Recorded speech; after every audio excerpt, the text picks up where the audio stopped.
피곤해 있거나 뭔가 지쳐 있거나 이렇게 되면은 손님들한테 웃음이 가식이라는 게 손님들도 알지 않을까요? 자기가 손질하다가 진짜 손도 좋은 정말 기름기 많은 정말 좋은 게 있으면 전화 와요. 형님 이거 받아야 된다고. 냉장고 꽉 차 있을 때 받아야 돼요.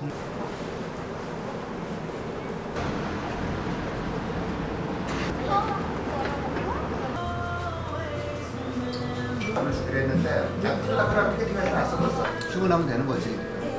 대로변이라는 거 하나밖에 없는 좀 한 가지 더 있는 게 난 내가 나한테 느껴. 자기소개 좀 부탁드릴게요. 네, 안녕하세요. 참치명적 대표 이정일입니다. 저는 참치집을 운영하고 있고요. 여기는 공릉동에 위치한 참 치명적인 그런 매력이 있는 공간이고 만나서 반갑습니다. 사장님 여기 하신 지 얼마나 되셨어요? 지금 7월에 저희가 오픈했고요. 7월 9일날 오픈해서 4개월, 5개월을 달려가고 있습니다. 그 참치집을 오픈하시기 전에는 어떤 걸 하셨어요? 아, 참치집 오픈하기 전에요? 저희 원래 이제 음악을 했던 사람이고요. 이제 국악을 전공으로 했던 사람이고요. 요식업을 계속 준비를 하고 있는 상황이었고 은퇴하면은 레스토랑을 멋진 나만의 레스토랑을 운영하고 싶다는 생각을 하고 있는 찰나에 오픈하게 됐습니다. 그럼 그 전에는 이 참치집이나 이런 일을 아예 안 하셨던 거고요? 참치집에서 이제 일을 배우면서 준비를 했죠. 어떻게 해야 되는지 참치에 대해서 공부도 하고 참치 역사라든지 참치 문화라든지 그런 것들을 유튜브 보면서 공부하고 또 저를 또 가르쳐준 사수 선생님이 계세요. 그래서 그분한테 또 교육도 받고 열심히 준비해서 오픈하게 됐습니다. 그 전에 국악적 일을 하셨다고 하셨잖아요. 그 배우게 된 이제 특별한 계기가 있으실까요? 근데 예전부터 저는 그냥 그 레스토랑에 이런 걸 하고 싶은 게 꿈이었어요. 저도 그러니까 다른 제2의 직업을 갖고 싶었던 거죠. 제2의 직업을 가지면서 정말 나만의 어떤 멋진 레스토랑을 만드는 게 목표였습니다. 여기 이제 공릉동이잖아요. 이쪽에다가 이제 차리신 이유가 있으실까요? 아, 공릉동은요. 제가 이쪽에서 이제 살아온 지도 오래됐고요. 그리고 이쪽 지인들도 많이 알고 있고, 그리고 여기 근처에 먹자에 있는 사장님들, 그리고 또 여기 새우국기 대표님이신 이진선 대표님하고 또 관계가 있어서 이진선 대표님의 추천으로 공릉동에 자리하게 됐습니다. 이거 준비하시면서 시에 대해서 많이 공부하셨다고 이유가 하셨잖아요. 조금 시간이 지나면 공부를 하셨어요? 일단 뭐 기본적으로 참치 뭐 종류나 이런 것들이야 뭐 다 아는 것들이고요. 숙성분이나 해동법에 대해서 공부를 되게 많이 했습니다. 네, 숙성을 얼마나 하는지, 몇 시간 했을 때, 몇 도에 했을 때, 그리고 몇 시간을 계속 유지했었을 때 가장 최상의 상태가 되는지에 대해서 공부를 제일 많이 했고요. 실제로 배우면서도 그게 가장 어려웠습니다. 그냥 죽기 살기로 했습니다. 그 방법은 그거밖에 없어요. 죽기 살기로 하는 방법밖에 없어요. 데들은 솔직히 온라인으로 팔지도 못하는 데 있는 아시는 형님이 이진성 대표님이라고 아까 말씀드렸던 그 이름을 저한테 선물로 참치명적을 이름을 지어주셨어요. 네, 그런 과정들, 그리고 또 여기 보면 그릇 같은 거 보시면은 그릇 또 이제 도자기 작가한테 제가 일일이 컨셉에 맞게 그릇도 다 제작을 했고요. 가게 오픈하기 전까지의 준비 시간이 되게 오래 걸렸어요. 다른 게 아니라 이제 참치로 했었던 이유가 있으실까요? 제가 참치를 엄청 좋아합니다. 참치 너무 좋아하고 이제 같이 가는 사람들이 막 제가 마셔버리니까 부끄러워할 정도로 제가 참치를 너무 좋아하고 맛있어가지고요. 근데 좋아하니까 이제 계속 하고 있는 거죠. 참치집을 내야 되겠다라고 생각을 계속 하고 있었고요.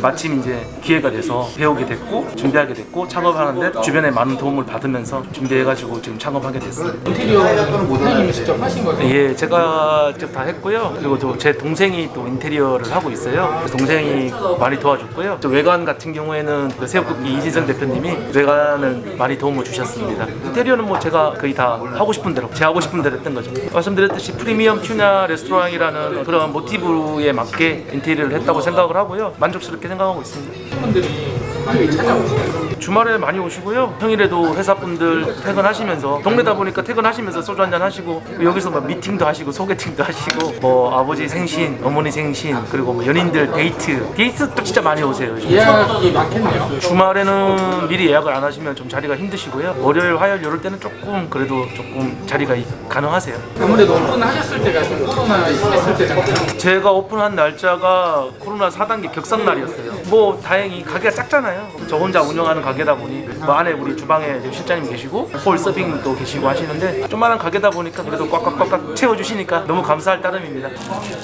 선생님 지금 뭐 만드시는 거지? 네, 초밥 잡고 있습니다. 손님 초밥 드리려고요. 저희 코스에 초밥이 포함이 되어 있거든요. 선생님 여기 장사하시면서 힘든 점 있으세요? 힘든 점이요? 물건이 잘못 들어왔을 때. 참치가 좀 까다로운 생물이다 보니까요. 이게 물건이 잘못 들어왔을 때 완전 비상이죠. 그 물건을 다시 돌려보내서 그쪽에서 다시 또 물건을 받아야 되고. 좋은 참치를 받는 게 가장 중요합니다. 가장 기본적으로 원물이 좋아야 되니까요. 두 번째는 뭐 해동이나 숙성은 당연히 뭐 이제 그 다음 과정인데 원물을 정말 엄선해서 잘 받아야 받아야 돼요. 저희 물건 넣어주시는 분하고의 유대관계, 그분하고의 관계도 되게 중요해요. 그리고 그분 같은 경우는 저랑 워낙 또 잘 지내거든요. 형 동생 하면서 자기가 손질하다가 진짜 손도 좋은 정말 기름기 많은 정말 좋은 게 있으면 전화 와요. 형님 이거 받아야 된다고. 냉장고 꽉 차 있을 때 받아야 돼요. 그런 이제 물건 받는 관리가 되게 중요해요. 그리고 또 참치는 크기에 따라서 뭐 20상, 30상, 40상, 50상, 60상 뭐 이렇게 따져요. 60상이면 300kg 이상인 거죠. 그럼 50상이면 250kg 이상인 거고. 근데 클수록 맛있는 거는 맞아요. 근데 클수록 비싸죠. 근데 저희는 되게 50상 이상만 사용하고 있습니다. 제가 그 네이버 리뷰 보니까 네네. 평점이 4.95더라고요. 네. 뭐 어떤 비결이나 이런 게 있을까요? 일단은 뭐 최선을 다하는 게 비결이지 않을까 싶고요. 뭐 친절하다고도 많이 이렇게 해주시는데 제가 행복하게 열심히 일하면은 그게 또 비결이지 않을까 싶습니다. 되는 줄 아는데 제가 행복해야 될 것 같습니다. 사장님이 행복해야 고객님도 만족할 수 있다 이런 말이. 그렇죠. 제가 좀 너무 찌들어 있거나 피곤해 있거나 뭔가 지쳐 있거나 이렇게 되면은 손님들한테 웃음이 가식이라는 게 손님들도 알지 않을까요? 그 손님을 만났을 때 만나서 반갑습니다, 맛있게 드십시오라는 말들이 정말 진심으로 느껴질 수 있으려면 제 몸과 그러니까 모든 것들이 좀 건강해야 되지 않을까. 그렇게 하면서 정말 음식 하나하나에 최선을 다한다면, 그리고 또 좀 운이 좋았던 것 같아요. 너무 좋은 손님들이 많이 와주셔가지고 너무 예쁘게 봐주셔가지고 감사하죠. 이게 해동지인데요. 해동지를 자꾸 갈아줘야 돼요. 계속 닦아주면 이렇게 이물질들이라든지 피라든지 수분기가 나오거든요. 이 종이를 계속 갈아줘야 돼요. 그렇게 되면은 수분은 빠져나오면서 안에서 감질맛들이, 찰진맛들이 생기죠. 이런 부지런함, 그런 게 좀 맛의 비결이지 않을까 싶습니다. 그리고 아까 말씀드렸듯이 좋은 물건 받기 위해서 최선을 다하는 생물이니까요. 내가 봤을 때는 분위기와 얼마 남은 것 같으니까 한다고 쏟다가 지가 쏜다고 막 그러는 거야. 그럴 수도 있겠네. 보니까 이제 포장하고 배달은 따로 안 하시는 것 같은데 이유가 있으실까요? 첫 번째 이유는 이게 온도에 되게 민감하다 보니까요. 제 매장 밖으로 나갔을 때에 문제 생겼을 때에 대한 책임? 물론 저는 최선을 다하지만 뭐 손님이 그렇다고 해서 실수를 했다는 건 아니에요. 하지만 제 매장 밖으로 음식이 나갔을 때에 대한 어떤 리스크들이 저는 그게 아니라고 보거든요. 그래서 참치에 가서 녹을 수도 있는 거고, 아니면은 뭐 냉동실에 넣었다가 또 먹는데 좀 딱딱하다 할 수도 있고, 여러 가지의 경우들이 있어요. 근데 그거를 제가 다 책임질 수는 없어요. 일단 매장 안에서의 최선을 다하자는 게 첫 번째고요. 그리고 배달은 배달 웹 자체나 이런 거에 대한 저는 그 거부감이 좀 있습니다. 너무 불합리한 그 수수료라든지 뭐 깃발이라든지 저는 잘 몰라요. 해본 적이 없기 때문에. 그냥 포장을 안 하다 보니까 배달은 당연히 뭐 신경을 안 썼던 거고요. 그래서 매장 안에 손님들한테 최선을 다하자, 제일 먼저 생각이 그렇게 들었습니다. 이름이 또 참치명적이잖아요. 참치명적. 참치명적. 아까 뭐 누가 지어주셨다고 하셨잖아요. 네, 우리 이진성 대표님이 네. 참치명적을 이름을 지어주셨습니다. 무슨 뜻이 있어요? 참 치명적인 맛과 매력이 있는 그런 그 식당이라는 뜻이죠. 그리고 뭐 치명적인 추억. 보통 이제 참치집 가면은 일본풍 이런 느낌이 많잖아요. 네, 그렇죠. 여기는 그런 거 없는 것 같은데. 뭐 일본 문화에서 일식에서 우리 참치 문화가 온 거는 사실이에요. 네, 미국에서 먹기 시작했고, 그래서 일본에서 이제 참치 문화가 시작됐죠. 식문화가. 근데 넘어온 지 우리나라에 들어온 지 뭐 5, 60년이 넘어서 이제는 뭐 그냥 우리나라의 그냥 레스토랑으로 가도 되지 않을까라는 생각을 했고요. 그래서 제가 항상 모티브로 삼고 있는 거는 프리미엄 튜나 레스토랑. 일본 문화가 없어도 이제는 뭐 양식이라든지 한식이라든지 그런 경계선들이 많이 없어지고 있잖아요. 치명적인 매력이 있는 맛과 매력이 있는 그런 레스토랑, 프리미엄 튜나 레스토랑 뭐 이런 뜻으로 모티브를 잡고 있습니다. 그 참치집 창업하시려는 분들한테 네네. 하고 싶은 말 있으실까요?